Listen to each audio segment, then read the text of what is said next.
Okay, in this tutorial, we're going to talk about conversations.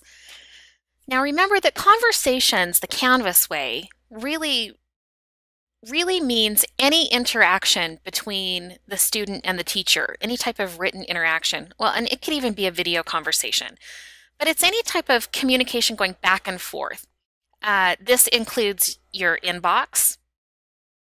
This includes messages on um, comments on assignments. This includes any any group announcement can be turned into a conversation if anyone replies to it.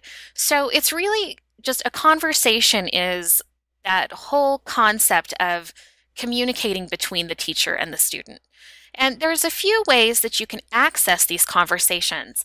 The first is when you just log in, you'll notice here in that recent activity, I've got conversation activity going on between myself and some students. And if I scroll down, you'll see lots of conversation activity. This is probably the main thing that I see. So the conversation activity will show up in the recent activity.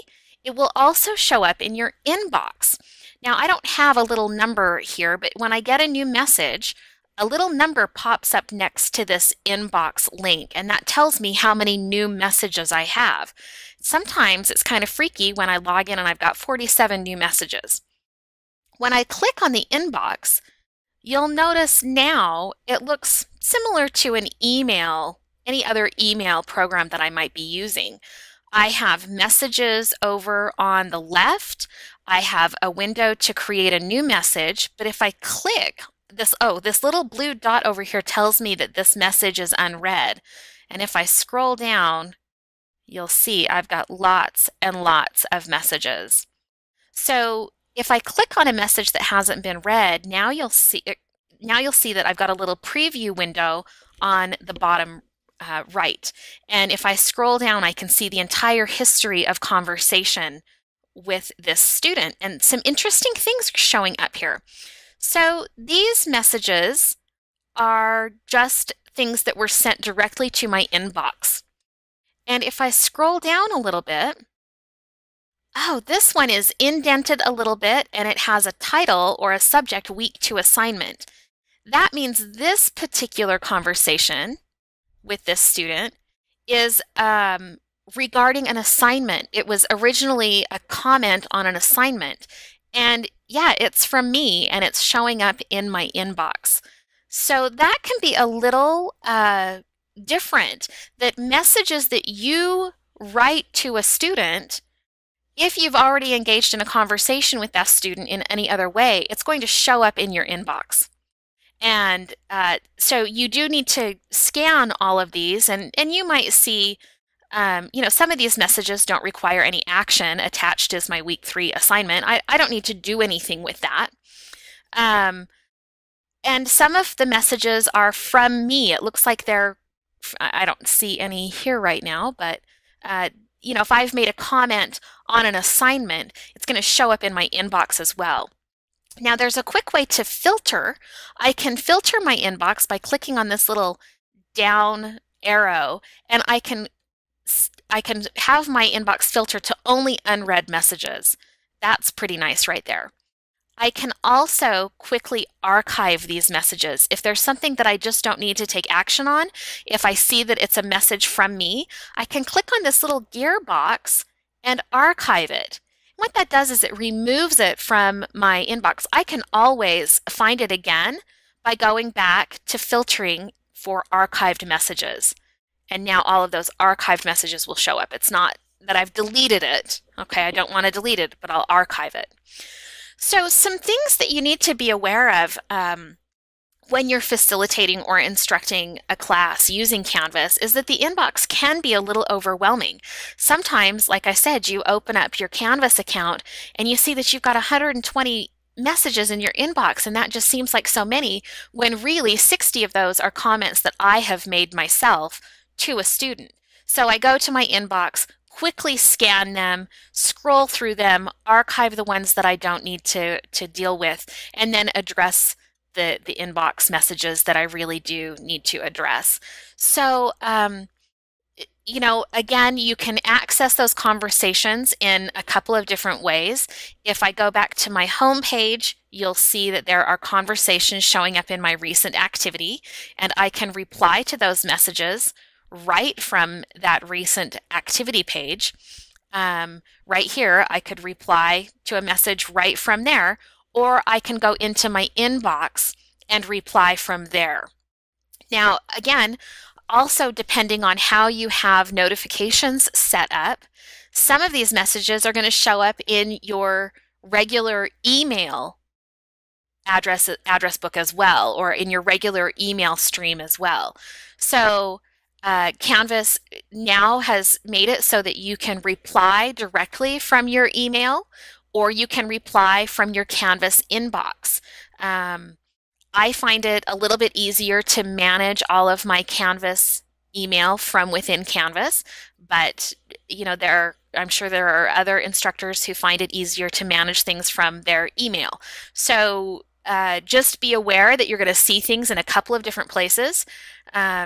You can filter, you can archive and reply. I do want to address one more thing in the inbox, and that is composing a new message. So I'm going back into the inbox. And when I want to compose a new message, I've got a couple of options. If I want to send it to my entire class, I can search my address book by clicking on this little blue book with a person outline on it on the right side. And you can see it's going to show all of the classes that I am enrolled in, either as a teacher or as a student. And if I want to send a message to everyone, you can see that this has multiple little people icons. So this is going to be a group message. If I click on that course, now I have some more options.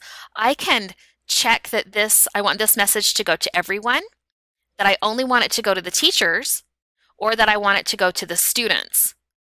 And I have those options right there. Once I select that it's going to go to the students,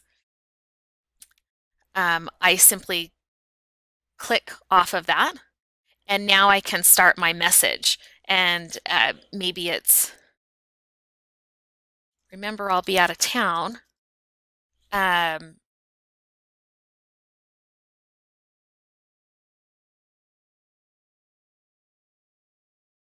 And this is where I can also decide if I want everyone in the group to see everyone that this message went to. The default is that everyone only sees their own message, but if maybe I'm sending out a group message to people that are in project group A and I want them to be able to communicate, I can say this is a group conversation and I want everyone to participate and everyone to see who it's to and what's going on. And then I click the send button. So now this message has been sent out to all 7 people, all of the students in that Using Canvas course. And now you can see that those messages are showing up over here. Okay. If I want to now reply to this student, I click on that student's message and now I can reply here. If I've got, I don't think I have any group messages in here. You do need to just be careful that you are sending the message to the person you're intending to, and not submitting the message for a whole group of people if that's not what you're really wanting to do.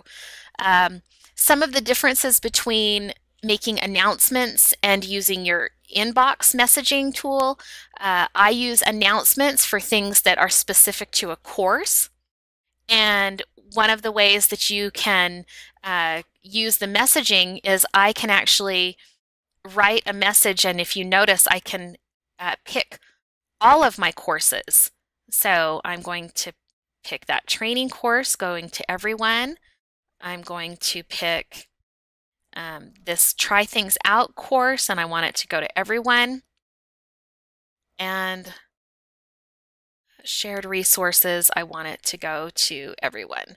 So I can send a message to all of those groups at the same time, rather than having to copy and paste my message as an announcement into every course. So, you've got some different ways to use these different tools.